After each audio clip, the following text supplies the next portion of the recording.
saya sholat, habis selesai sholat, selesai begini, ini korden terbang mas.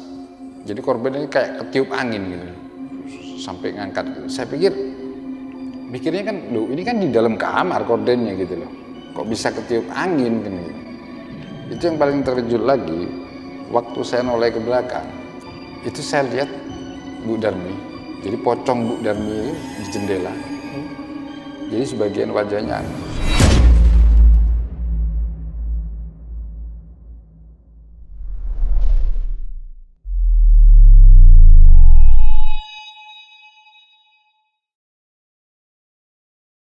Halo semuanya, kembali lagi di Lentera Malam bareng gue Jamal, dan di segmen Saksi Misteri kali ini gue udah kedatangan narasumber yang sebelumnya ini udah pernah kita undang juga nih.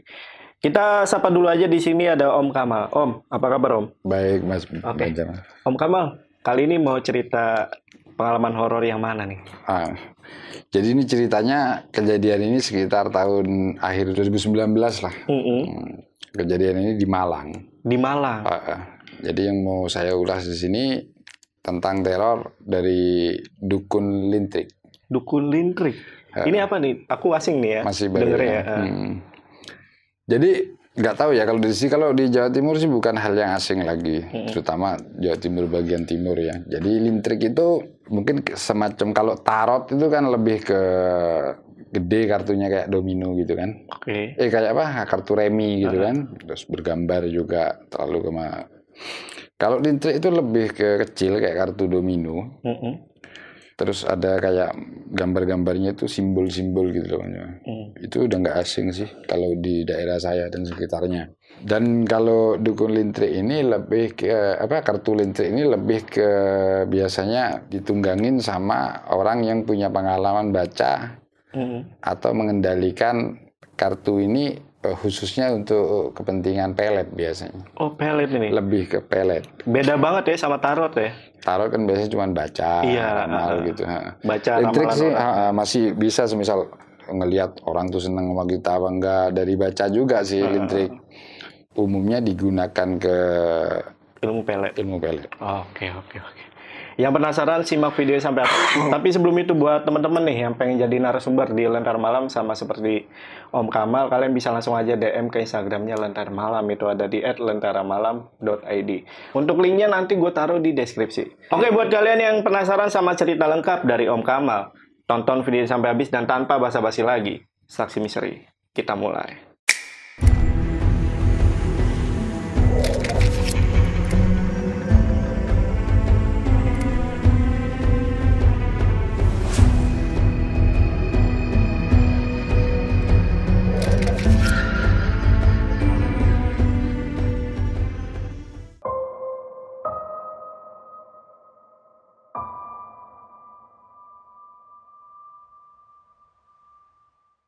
Jadi kejadiannya itu, waktu itu saya pindah tuh Mas dari Jakarta, Mas Jamal.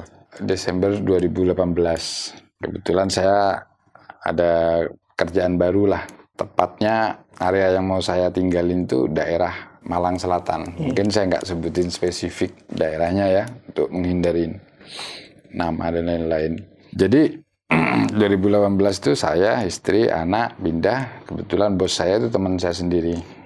Jadi saya disewain satu rumah yang cukup bagus lah, lumayan minimalis gitu. Terus kita dikasih kayak mobil kantor lah untuk pindah. Kalau boleh sedikit saya gambarkan, jadi ini memang kota kecil lah di Malang Selatan. Terus tempat tinggal saya itu lebih ke, ini kan udah kota kecil toh, masih lebih ke 4 kilo lagi dari pusat kotanya gitu deh. Jadi memang agak sepi. Saya pikir sih nggak jadi masalah, karena kan naik mobil kan nggak terlalu inilah ya. Terus di situ nggak macet. Saat itu jadi kayak ada di komplek perumahan kecil lah Bang. Ya, perumahan kecil yang memang sebagian tanahnya masih belum jadi, masih kapling, sebagian lagi. Situ saya tinggal.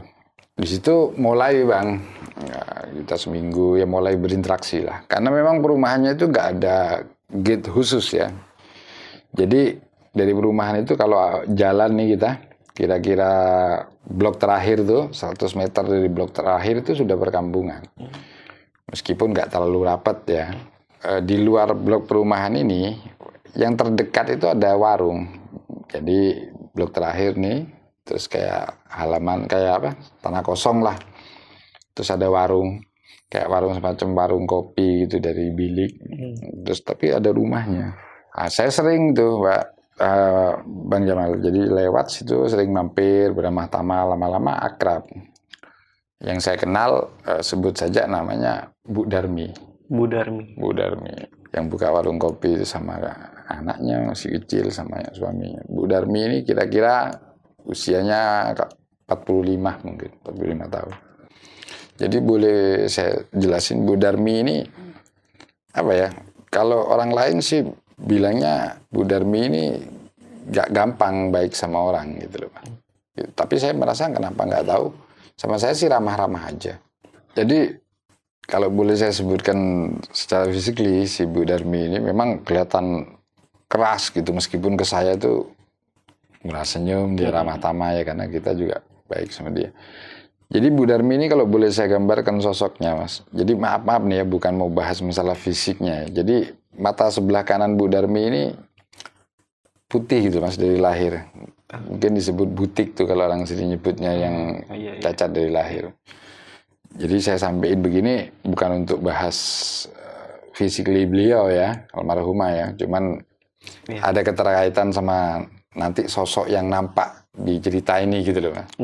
Jadi memang orang pada cerita kan Bu Darmi ini sosok yang apa ya, bisa dibilang galak, gak kenaan sedikit. Di situ dia berantem. Meskipun ke saya nggak pernah tuh, Mas, sampai dia berbulan-bulan juga saya di situ nggak pernah nunjukin apa, senyum, ramah gitu. Sama saya baik-baik aja hubungannya.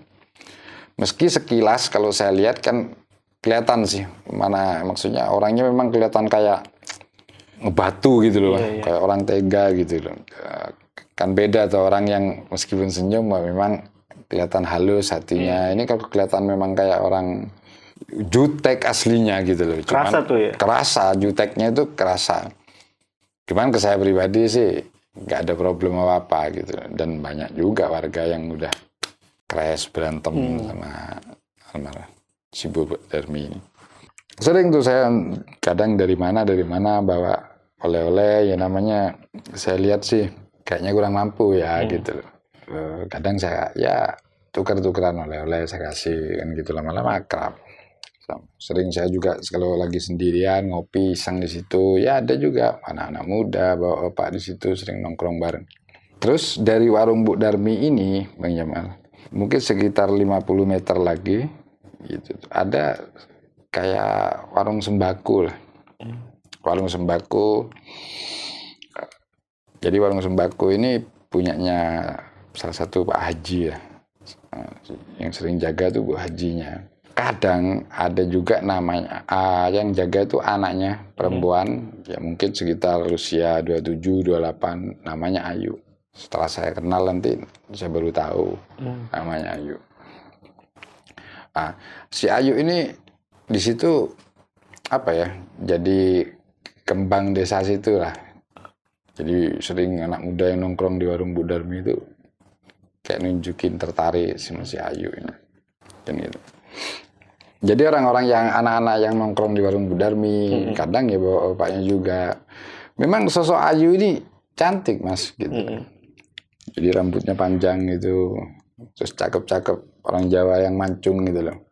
Hitam, rambutnya panjang, manis mukanya, dan sosoknya kelihatan pendiam gitu loh. Mudah-mudahan ini nggak ditonton istri saya nih. Mudah-mudahan. Kalau ditonton ini viewernya gembira, saya yang pernah. Tapi kan itu masa lalu ya. Oh iya, masa betul. lalu. Lama-lama kadang istri saya juga kalau mau belanja kayak sembako, beras apa, itu ke warungnya Bu Haji itu. Mungkin sudah 2 bulan di sana itu. Istri ini juga lama-lama akrab sama Bu Haji itu. Terus saya tahu juga istri nyimpen nomornya si Ayu. Saya nggak ada pikiran apa-apa, Mas. Jadi termasuk tipe faithful father gitu loh. Ternyata masa lalunya si Ayu ini, dia itu kan punya anak umur 4 tahun. Dia sama suaminya itu, jadi Bu Hajinya ini orang mampu kan. Dia sama suaminya itu sering disiksa, KDRT lah.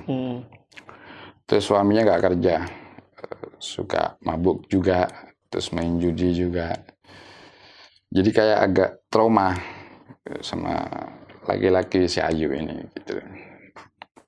Udah, selesai. Saya sering beli ke situ pagi itu ya, nggak ada pikiran apa-apa sih. Saya sama si Ayu itu cuman ya cakep gitu aja, maksudnya di pikiran tuh nggak ada terus gimana ngedeketin, nggak ada sama sekali gitu aja. Meskipun anak-anak tuh yang di situ suka ngomongin, saya nggak pernah nimbrung urusan itu. Sudah. Seiringnya waktu, saya tuh kalau karena mungkin nggak pernah ganjen sama si Ayu ini kalau datang ke warungnya gitu. Jadi lama-lama dari Ayu itu malu, setiap saya datang tuh kayak interest gitu, ketawa, lebih banyak nanya mau kemana, biasanya sosoknya tuh. Berasa beda nih Om ya, sikapnya ya. Sikapnya gitu. Udah saya tuh biasa aja, saya anggap ramah kan gitu. Udah. Mungkin sebulan setelah itu, setelah mulai akrab, yang saya heran tuh Mas, jadi setiap malam tuh, mungkin kalau saya bilang, saya kategorikan setiap di atas jam 12 itu kali ya. Jadi setiap malam itu, saya tahu-tahu itu suka mimpi si Ayu ini Mas. Jadi malam tuh selalu, hampir tiap malam tuh, jadi mimpi jalan lah, gini gitu. Setiap bangun pagi, itu jadi kayak keinget gitu Mas, kayak ada kayak ada perasaan seneng dari mimpi itu. Yang tadinya saya jalan cuek gitu, cuman kalau perlu beli rokok atau apa sambil mau berangkat kerja itu ke situ. Malah jadi kalau lewat, kalau bukan Ayu yang jaga, ibunya malah kayak kecewa gitu loh. Iya. Jadi ada sedikit kecewa tuh kalau sudah ibunya yang jaga. Saya mulai bertanya tuh dalam hati, ini kenapa gitu? Sama diri saya tuh kenapa? Tadinya nggak ada pikiran apa-apa kan gitu. Mulai lama-lama Mas, mulai akrab. Judulnya sih berteman. Ya, bahasa halusnya kan gitu. Iya. Mulai makan, mulai keluar gitu. Dan sempat ada warga situ yang ngeliat tuh, pernah ketemu saya jalan sama Ayu, itu negor saya tuh sedikit heran gitu loh. Kok baru ngeliat, maksudnya setelah Ayu jadi janda itu baru ngeliat dia jalan sama cowok tuh ya cuman sama saya waktu itu. Oh, oke. Ini posisinya statusnya Ayu udah janda nih. Udah janda. Udah janda. Yang lebih saya aneh lagi waktu itu kan lama-kelamaan kan, saya nyuri kan dapat nomornya Ayu itu awalnya dari HP istri itu. Suatu malam si Ayu ini habis WA-an sama saya ketiduran gitu. Terus mungkin dia maksudnya mau miss call gitu ya. Gambarnya keluar Mas. Di situ istri ngelihat fotonya toh gitu loh. Udah kecurigaan, malam berantem. Akhirnya saya ngakuin berteman gitu loh. Cuman yang lebih aneh lagi Mas gitu loh. Saya merasa ada perubahan dalam diri saya gitu. Waktu istri bilang nggak perlu berteman gitu. Ya harusnya ya kita sebagai suami, apalagi nikah udah berapa tahun punya anak kan, ya udahlah daripada tengkar kan saya iyain aja semisal nggak usah berteman. Ini anehnya saya justru pertama kali saya ngelanggar gitu loh, ngelawan ibarat kata, nggak mau, saya tetap mau berteman gitu loh. Jadi kekeh banget gitu kok kayaknya. Kadang saya pikir kenapa sih diri saya ini gitu loh, kok kebangetan gitu sama si Ayu ini. Sering kali saya berteman sama orang cakep, ini itu nggak segininya gitu loh.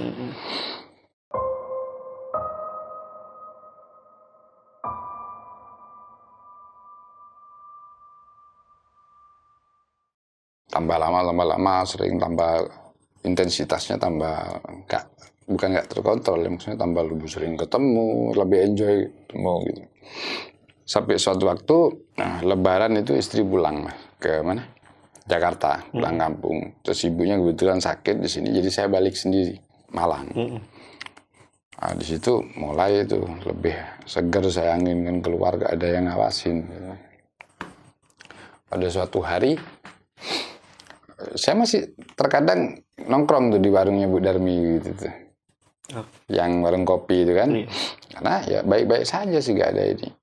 Memang saya dengar dari orang-orang yang nongkrong ada yang ngegosipin Bu Darmi, karena saya udah lama juga kan, udah setengah tahunan di situ. Ada yang pernah ngegosipin Bu Darmi itu kalau Bu Darmi ini dukun lintrik. Gitu loh. Jadi ada orang-orang yang kadang datang gitu ke Bu Darmi gitu loh. Nah, disitulah masa bodoh pikir saya kan urusan dia. Suatu hari malam itu saya tiba-tiba habis maghrib lah dengar kabar Bu Darmi ini meninggal, Mas. Meninggal. Situ saya kaget gitu. Karena nggak jauh lokasinya juga, saya ngelayat lah ya, takziah ya. Datang, Di situ saya tanya kan sama keluarganya gitu, sakit apa kok mendadak gitu. Jadi saya kan kemarin malamnya datang ke warungnya itu masih nggak apa-apa. Iya. Dia bilang katanya keluarganya jam 11-an gitu. Warung semisal masih buka, cuman masih udah nggak banyak orang, 1-2. Jadi jam 11-an itu ada yang ngelihat apa ya? Kalau di daerah saya itu disebutnya santet sih gitu. Jadi kayak model meteor gitu loh Mas. Warna merah gitu. Menuju ke genteng rumahnya Bu Darmi. Bu Darmi waktu itu di kamar katanya sama suami. Jadi begitu kelihatan cahaya itu si Bu Darmi jerit dalam kamar. Pada datang tuh. Jadi orang ngelihat Bu Darmi itu muntah darah tanpa alasan yang bisa dijelaskan. Padahal awalnya kan sehat-sehat saja. Di situ timbul desas-desus, jangan-jangan perang dukun nih. Saingan atau apa kan gitu. Nah, setelah itu besoknya dibawa ke rumah sakit di Rongsen juga nggak nemukan penyebabnya gitu secara medis. Akhirnya sore meninggal. Jadi habis maghrib tuh saya baru dengar kabarnya. Udah, saya nggak ambil pusing lah. Ya, mudah-mudahan Allah diampunin lah dosanya kan gitu. Saya juga nggak pernah lihat Bu Darmi main lintrik kan, nggak boleh seudon. Saya pikir gitu tuh. Sudah, mungkin sekitar 2-3 harian setelah si Bu Darmi ini meninggal gitu. Pernah satu malam Mas Jamal gitu loh. Jadi saya tuh tidur. Kan sendiri nih, istri di Jakarta. Saya tidur di kamar. Tahu-tahu perasaan tuh ada yang nyuruh ngebangunin gitu. Ada yang nyuruh yang ngebangunin gitu. Perasaan tuh kayak kebangun gitu. Terus ada yang nyuruh untuk sholat gitu, sholat tahajud gitu. Padahal waktu itu setelah mulai saya kenal sama Ayu itu, terus terang, meskipun nggak ada hal buruk, tapi ibadah saya itu berkurang, Mas. Saya kayak keluar dari karakter saya sebelumnya, gitu. Malam itu, akhirnya saya turutin suara hati itu. Saya sholat, ambil wudhu, sholat di kamar.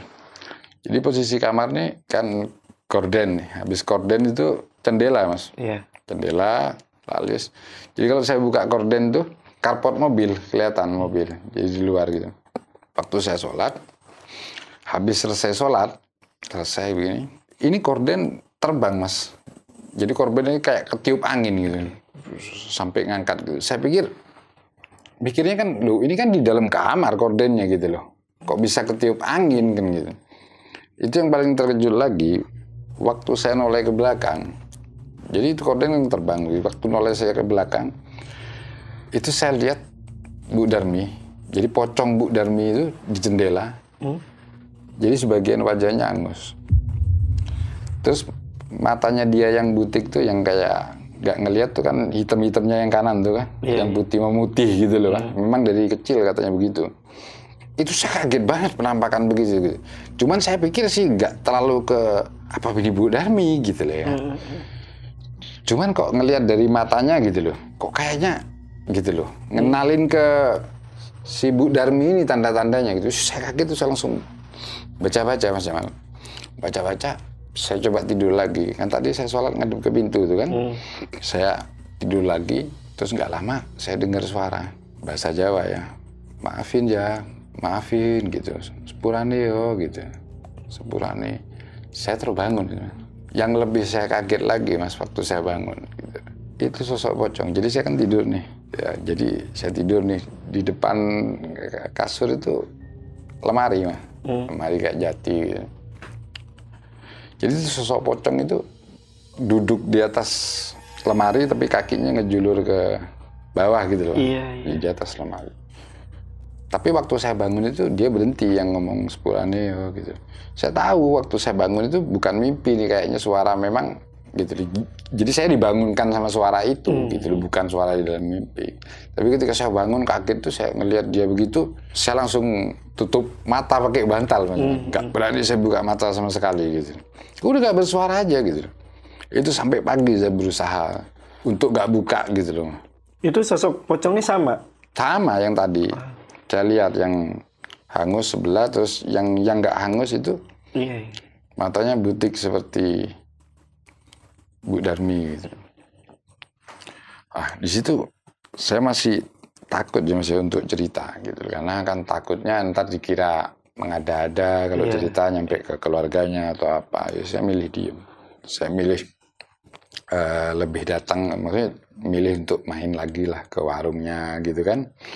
Saya pikir siapa tahu dengan main ke warungnya kan gitu, si sosok ini malah gak datang gitu kan. Iya ya, udah nggak digangguin lagi. Udah gak digangguin. Saya datang ke warungnya, jadi ada beberapa orang memang mulai itu Mas Desa-Desa. Selain di warung itu, jadi depan toko Ayu itu ada ini Mas, kayak pos ronda gitu. Itu biasanya lebih didominasi yang sudah umur 35 tahun ke atas gitu. Itu saya juga sering nongkrong di situ. Jadi warga itu mulai lah. Jadi sama-sama takut mau ngomong langsung gitu loh, karena takutnya pihak warga, keluarganya ntar merasa kita mengada-ada kan gitu. Jadi banyak orang yang diketok pintunya, gitu loh. Dan yang saya perhatikan dari yang cerita itu, jadi kebanyakan diketok pintunya gitu, sama ngomong Sepurane, gitu, maafin ya, gitu, maafin. Itu justru orang-orang yang kayaknya, yang saya lihat dari rekodnya, itu pernah crash atau pernah musuhan sama Bu Darmi, gitu loh. Cuman saya kan bingungnya, saya pribadi pernah musuhan apa kan gitu, baik-baik saja sampai terakhir ya kan. Biasanya pernah berantem tuh sama Bu Darmi, didatengin Sepurane ya gitu. Tapi kalau yang nggak pernah ada masalah sama Bu Darmi, paling pernah lihat sosoknya dia jadi pocong gitu. Pernah juga ada yang lihat, jadi sosok Bu Darmi ini kan udah seperti yang saya ceritakan tadi Mas. Meskipun ramah tamah ke saya gitu loh, tapi wajah itu meskipun dia senyum tuh tiap harinya kan, saya kayaknya bisa ngerasain hatinya tuh bengis gitu. Maksudnya hatinya tuh nggak ada apa ya. Kan ada orang yang memang hatinya kelihatan polos, jadi meskipun senyum itu kayaknya memang batu gitu, hatinya itu benar-benar gitu loh. Ada warga juga yang ngelihat sosok Bu Darmi ini, gitu loh. Bu Darmi, gitu. Cuman dengan rambut yang acak-acakan gitu. Oh, bukan bentuk pocong? Bukan. Oke. Jadi ada yang lihat seperti itu. Udah. Tapi waktu warga-warga yang lagi ngobrolin begitu, saya milih lebih nggak ikut nambahin cerita lah. Karena di situ kan pedesaan kadang kita nggak cerita jadi bilang cerita kan gitu kan. Karena hubungan saya baik sama keluarganya. Setelah berapa hari ada juga kejadian Mas. Jadi saya sendirian tuh di rumah, baru pulang, naik mobil baru pulang, parkir, ngerokok di rumah itu karena udah ada anak kan ya, ngerokok, pintu saya buka, ngerokok. Jadi ini ruang tamu, terus ruang TV itu ruang keluarga, terus dapur. Jadi dari ruang keluarga itu ada sekatnya itu, tapi sekatnya tuh jendela ke dapur tuh. Jadi kita bisa ngelihat apa yang ada di dapur. Gitu. Jadi tengah-tengah lihat film begini, saya itu pintu kitchen set dapur itu, brang, tahu-tahu. Di situ saya kira angin, tapi ya nggak ada angin gitu loh. Tapi lama-kelamaan itu bukan brang lagi, jadi brang pertama, habis itu brang begitu. Itu saya udah mulai nggak enak gitu. Saya bangun, saya tantangin tadi ya Mas gitu. Jangan ganggu, saya bilang begitu. Saya tutup pintu. Saya tantangin, saya liatin. Saya kira, keyakinan saya gak bakal berani kalau ditantangin. Gitu. Waktu saya habis tantangin, itu pintu lemari dapur itu justru, jadi kan dua gitu kan. Itu bukan cuma yang tadi satu Mas, itu dua-duanya prang. Itu saya langsung masuk ke kamar. Saya milih ngamanin diri ke kamar kan lebih sempit ruangnya kan, itu saya ngamanin kamar, saya milih untuk maksain diri untuk tidur gitu loh. Maksain diri untuk tidur gak bisa. Terus begitu lagi Mas, malam kedengeran suara dari luar itu, kayak yang kemarin tuh, Sepurane yo gitu. Tapi kayak dari dalam rumah. Saya udah nekat malam itu. Apa sih mau sepurani terus gitu? Maksudnya mau maaf terus apa sih gitu loh. Saya buka tuh Mas. Itu gak ada sosoknya. Jadi buka kamar kan ruang tamu. Ruang keluarga tuh. Gak ada apa-apa. Saya mulai nekat nyari ke kamar satunya itu kosong kan. Gak ada. Saya pikir kalau memang ada mau saya ajak komunikasi lah, apa sih gitu, maaf apa dia kayaknya nggak punya salah maksudnya. Saya milih nyari ke dapur gitu, saya pikir mungkin di lemari atau apa. Saya waktu itu tekad mau nanyain sosok ini gitu. Itu benar-benar gak ada gitu. Tapi saya masih dengar suaranya gitu. Ih, dari mana sih arahnya gitu. Jadi di dapur itu, di atas dapur kayak ada lubang angin. Terus ada kawat ramnya gitu, kecil-kecil. Waktu saya udah nyampe dapur, masih kedengar suara itu. Kok iseng, setiap lokasi udah saya jelajahin gak ada kan gitu loh. Saya milih noleh ke atas gitu. Sosok itu Mas, jadi pocong itu cuman wajahnya doang yang nongol di lubang lubang angin yang di atap gitu loh. Jadi suara tuh dari situ. Tadi yang saya nekat karena tempatnya yang nggak disangka-sangka munculnya, itu saya jadi bener-bener keluar Mas, kabur bener-bener dari rumah itu.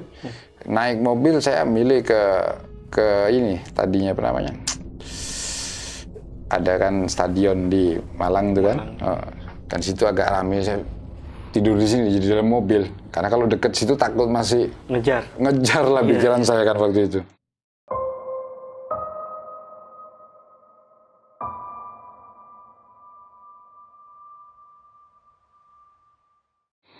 Udah sampai besok paginya tuh saya cuma datang pagi itu ngambil pakaian berapa biji, habis mandi saya bawa. Jadi saya malah nggak takut di rumah gitu loh. Jadi memang rumahnya itu karena memang perumahannya sepi ya, rumahnya nggak terlalu banyak gitu. Tetangganya juga masih banyak yang kosong Mas Jamal. Jadi saya masih apa ya, ngeri dengan lingkungannya gitu.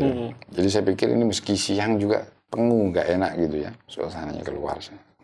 Saya di situ malam tuh ragu udah mau pulang, enggak malam itu.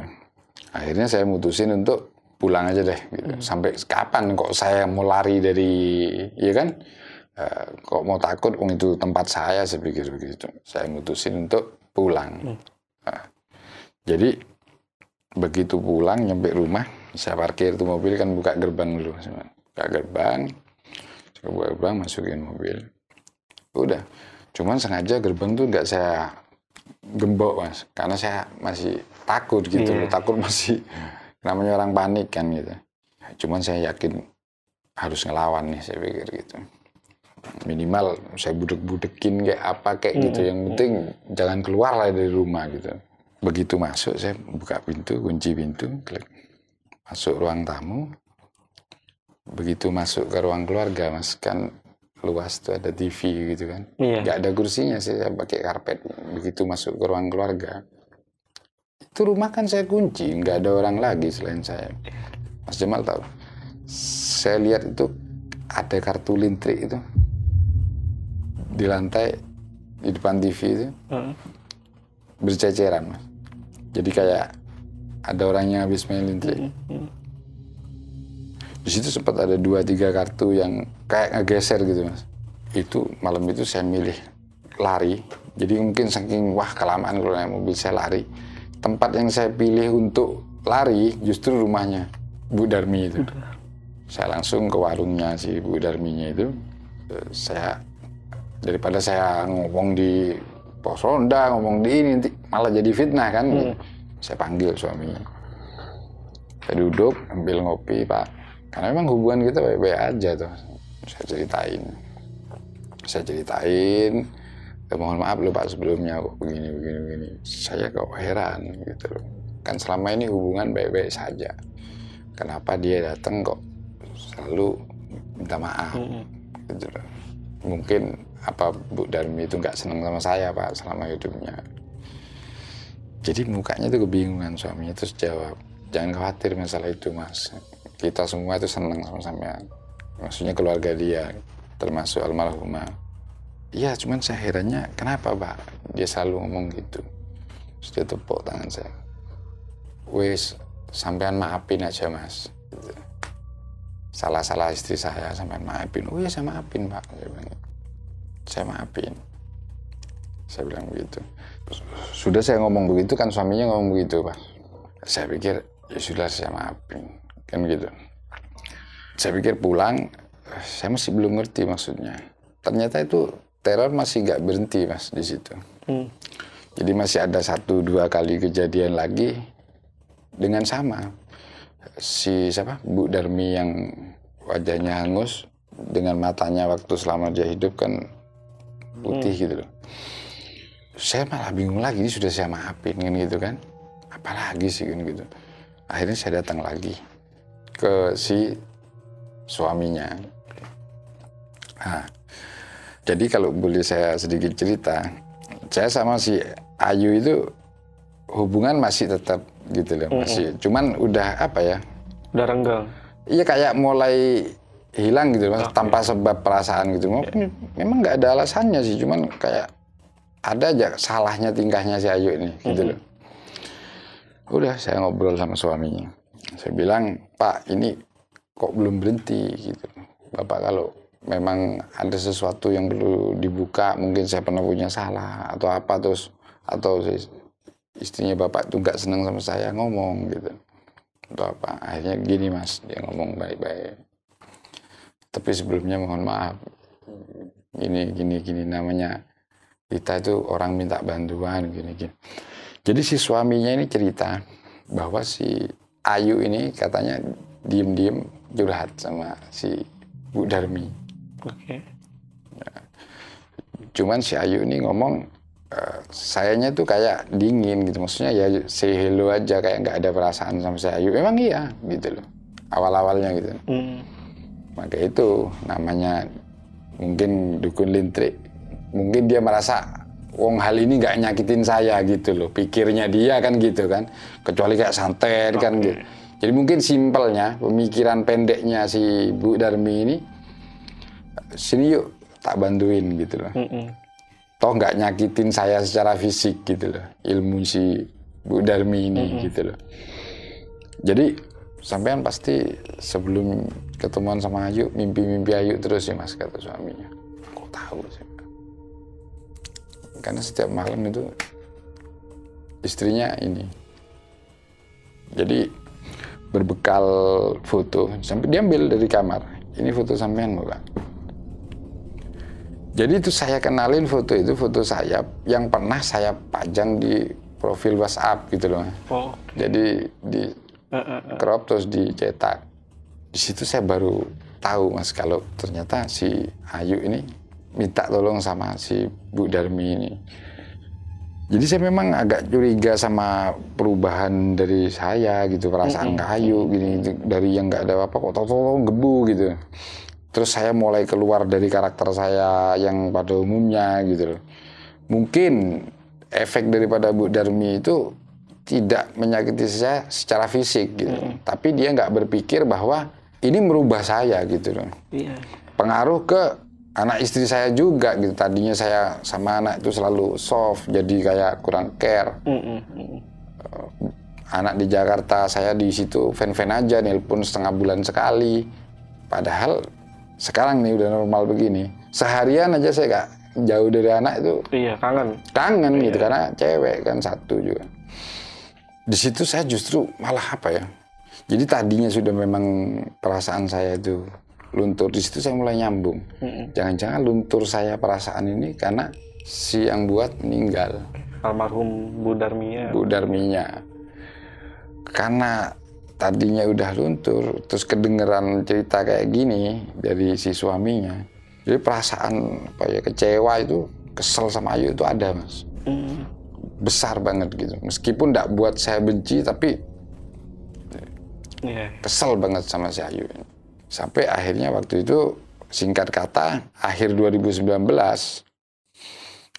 saya tuh ngajak istri ke Malang, datang dah ke Malang, yang mertua sudah meninggal, datang ke Malang, beres-beres barang yang di Malang, kita ke Surabaya, pamitan, terus pindah.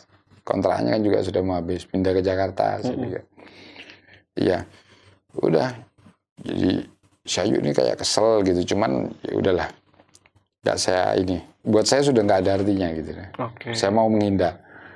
Datang sama istri ke Surabaya, ke Malang, beres-beres barang, saya pindah tuh Januari 2020 ke Surabaya dulu, cuman transit, maksudnya main ke rumah ibu almarhum, habis itu mau ke Jakarta. Di situ saya kejebak lockdown pertama, corona. Malah kerjaan stuck kan, kejebak nggak boleh kemana-mana kan, pembatasan kan.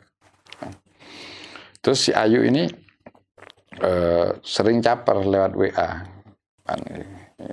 Itu saya udah ilfil gitu loh sebenarnya. Ilfil banget.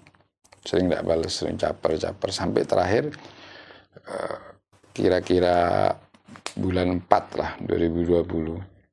Si Ayu itu chat gitu loh, chat kalau dia tuh sakit. Jadi dia tuh kan kista. Dia bilang sakit, bengkak sampai kakinya, mukanya. Ngajak video call, saya nggak percaya video call, yang saya nggak mau gitu. Saya pikiran saya gini loh, alah caper ini gitu loh, supaya diladenin. Terus dia bilang sering ngechat gitu, habis itu hari itu besoknya juga tambah parah kondisinya kata dia gini gitu. Sampai sore itu dia ngabarin kalau dia mau masuk rumah sakit, mau dibawa bapaknya ke rumah sakit.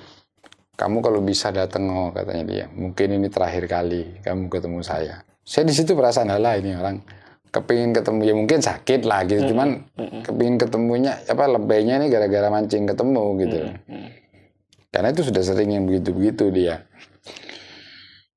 Mungkin ini aku terakhir kali ketemu kamu gitu, kepingin ngelihat terakhir. Maafin kalau sampai saya nggak ada umur, kata dia. Saya kirim masih balas tuh sore. Halah, karena saya nggak percaya. Udah sana berobat dulu saya gitu ya. Udah sore itu. Saya yakin si Ayu ini sakit, cuman nggak separah yang dia ceritain. Ternyata emang bener dia parah.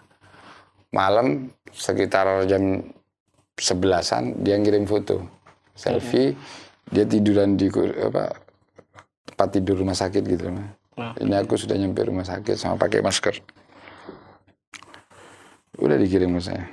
Saya malah baca doang. Nggak saya heroin. Udah malam itu, udah itu aja terakhir. Terus saya main game hari itu sampai pagi. Karena nggak ada kerjaan toh. Pagi saya tidur mas. Saya tidur, bangun jam 3 sore. Waktu jam 3 sore saya bangun, saya nyalain handphone. Ada voice note masuk dari Ayu. Saya lihat tuh jam 12 siang dia ngirim voice note tuh. Saya buka. Di situ cerita pengakuannya Ayu. Kalau dia ngakuin. Selama ini saya nggak pernah tegur karena memang apa ya, maksudnya untuk ke arah yang Bu Darmi itu sih nggak pernah saya bahas gitu loh. Saya pikir sih mau dibahas juga bakal ngaku gitu loh, malah ngerembet kemana-mana. Di situ dia ngaku, saya minta maaf ya, saya sebenarnya udah pernah minta tolong ke Bu Darmi selama ini karena aku senang sama kamu gitu loh. Maksudnya dia kan dia trauma sama suaminya yang keras, pengen gini. Jadi voice note tuh isinya permintaan maaf. Sebenarnya ada itu voice note saya simpen, cuman HP yang rusak itu. Jadi itu jam 12 siang masuk voice note, saya kan bukanya jam 3 sore. Maghrib ada temennya namanya Fitri, punya nomor saya juga, Fitri ini gitu loh. Dia ngabarin saya, Om, katanya. Iya Fit, kenapa? Dengar kabar enggak? Saya nggak enak hati. Kenapa Fit? Mbak Ayu meninggal Om semalam jam 1. Jam 1? Dia jam 11 kirim foto, jam 1 malam meninggal, jam 12 siang kirim voice note ke saya. Permintaan maaf. Kok bisa? Saya bingung. Mending kalau memang HP saya nggak saya matiin, kadang kan ada voice note yang ketunda kan. Kalau dimatiin gitu kan, voice note ketunda. Ini enggak, masuk jam 12 siang, HP-nya nggak mati. Cuman belum saya buka aja karena saya kan jam tidur. Om, katanya. Itu saya kaget, saya telepon seperti yang benar kamu jam 1 siang atau jam 1 malam katanya. Jam semalam Om, jam 1. Jadi jam 11 itu masuk rumah sakit. Kira-kira sejam, kondisinya memburuk mas, kejang karena infeksi. Jadi di istanya tuh ada infeksi juga. Dia kejang-kejang meninggal. Lu ini baru kirim voice note ke saya lo jam 12 siang. Yang bener Om, katanya. Kalau untuk dikuburnya, Om tahu jam berapa? Malam. Setelah dapat kabar dari Fitri itu, karena enggak tahu ada yang ditunggu siapa gitu, karena memang sulit ya perjalanan waktu itu kan COVID itu. Jadi ada yang ditunggu saudaranya apa siapa. Saya waktu itu milih untuk tidak hadir. Sebenarnya saya kalau mau hadir sih ya dibilang nutut ya nggak nutut juga sih. Jadi kan saya dikabarinya maghrib jam 9 loh. Saya pikir juga nyampe paling juga nggak kira nututin gitu loh sama proses pemakamannya. Terus setelah itu hubungan saya sama keluarganya juga nggak terlalu bagus gitu loh. Setelah itu ya? Setelah itu saya kurang ini. Misteri terakhir yang ditinggalkan Ayu itu ya voice note tadi. Jam 12 siang. Jam 12 siang.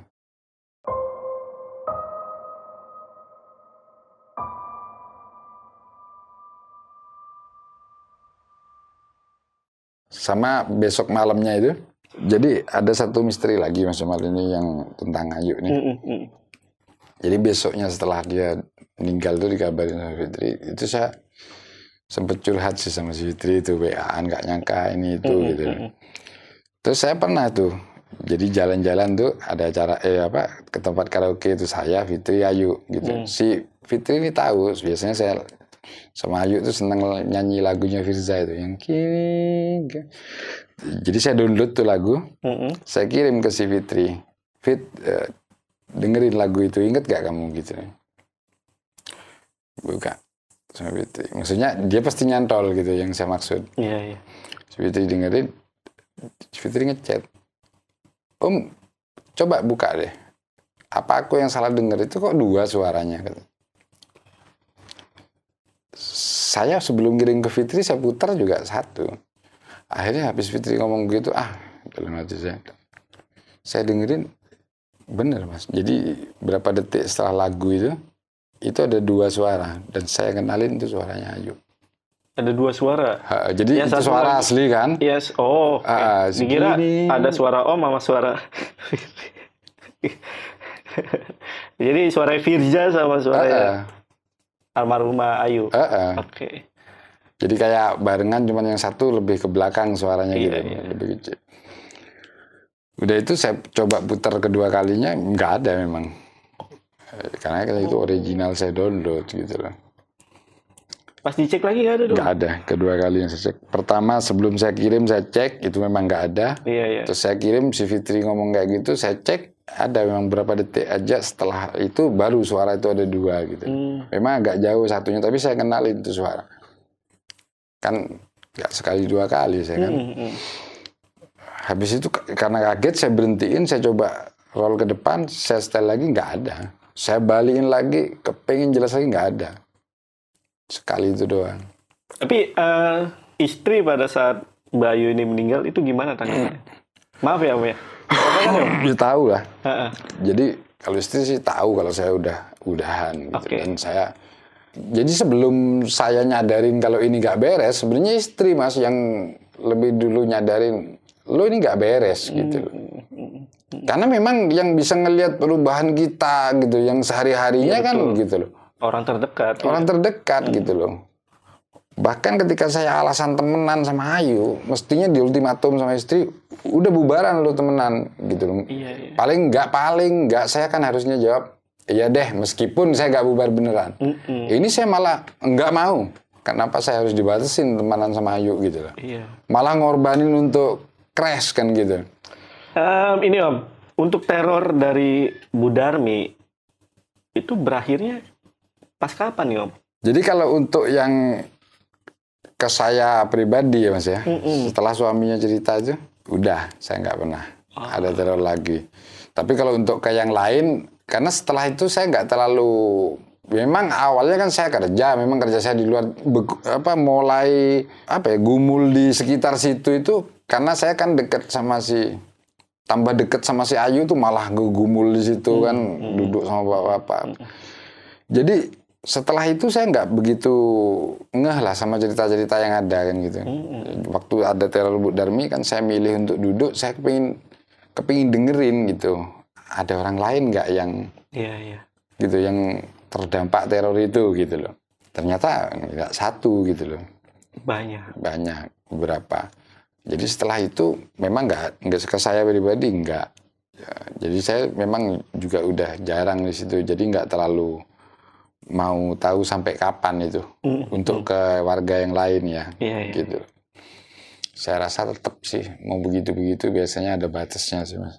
Iya benar. Nggak mungkin Tapi kalau Jamal dan bahkan teman-teman di sini tuh untuk dukun lintrik ini baru denger nih Om. Baru ini ya. Tapi kalau di daerah Jawa sana udah banyak. Populer. Makanya saya kaget tadi tim sama Mas Jamal waktu saya cerita itu heran. Saya malah loh kayak nggak percaya Mas Jamal nggak tahu gitu loh. Kurang tahu sih daerah lain ya. Cuman kalau untuk Jawa Timur gitu, terlebih yang bagian timur lagi mungkin anak kecil juga dengar kali ya. Maksudnya masalah lintrik ini udah hal yang umum gitu, tahu kalau lintrik ini permainan kartu yang melibatkan hal-hal mistis gitu, yang tujuan pokoknya itu biasanya fokusnya ke pelet ya. Iya. Pelet. Apalagi saya kan asli dari Bondoso gitu, jadi masa kecil di situ banyak dengar Mas cara kerja itu gitu loh. Meskipun nggak pernah lihat secara langsung gitu orang main itu, cuman kan banyak. Iya. Dari sumber. Malah jadi korbannya Om. Malah jadi korbannya nggak berasa lagi. Nggak berasa ya? Karena mungkin Ayu itu tadi. Iya. Terlalu cantik. Jadi maksudnya kayak nggak sadar, kayak kita murni aja gitu loh. Jangan-jangan gue nih memang demen gitu kan. Iya, gitu bener, loh. Ini nggak jelek, nggak apa kan gitu. Cakep juga. Makanya ketutupnya di situ gitu loh. Saya kira ini murni saya aja yang tahu-tahu jadi ganjen gitu kan. Tapi enggak ya. Sebenarnya Om nggak ganjen ya. Enggak lah, gitu. Kelihatan kan dari potongannya kalau nggak ganjen. Good father. Good father. Jadi Mas Jamal kalau boleh sedikit informasi, dan ini informasi nggak tahu seberapa akurat sih, yang saya tahu ya, gitu loh. Ada tempat-tempat tertentu katanya yang untuk beli kartu itu, kartu lintrik itu, gitu ya. Tempat-tempat tertentu ya. Terus jadi nggak perlu, menurut pengakuan orang-orang yang pernah tahu katanya. Jadi untuk menjalankan ini, gitu, untuk menjalankan kartu ini nggak perlu orang yang harus ngilmu dulu katanya sih, gitu nggak tahu. Jadi asal bisa baca. Jadi itu kan kayak simbol-simbol gitu. Asal bisa baca dari arti-artinya simbol itu, bisa cara mainkannya istilahnya. Itu kartu bekerja sendiri istilahnya, meskipun maksudnya kita yang mainin, oh ini bacaannya begini gitu loh, nyampein ke yang dibaca gitu. Padahal kita nggak punya, asal tahu cara. Meskipun kita nggak harus tirakat dulu, ngilmu dulu atau apa. Yang penting tahu cara bacanya. Ini kartu istilahnya bisa bekerja sendiri. Jadi kalau boleh saya simpulkan kasarnya ya, menurut yang saya dengar, mungkin kartu ini bisa saya simpulkan, kartu ini sudah ngisi sendiri gitu loh. Jadi tinggal butuh driver yang ngejalaninnya aja gitu loh. Paham.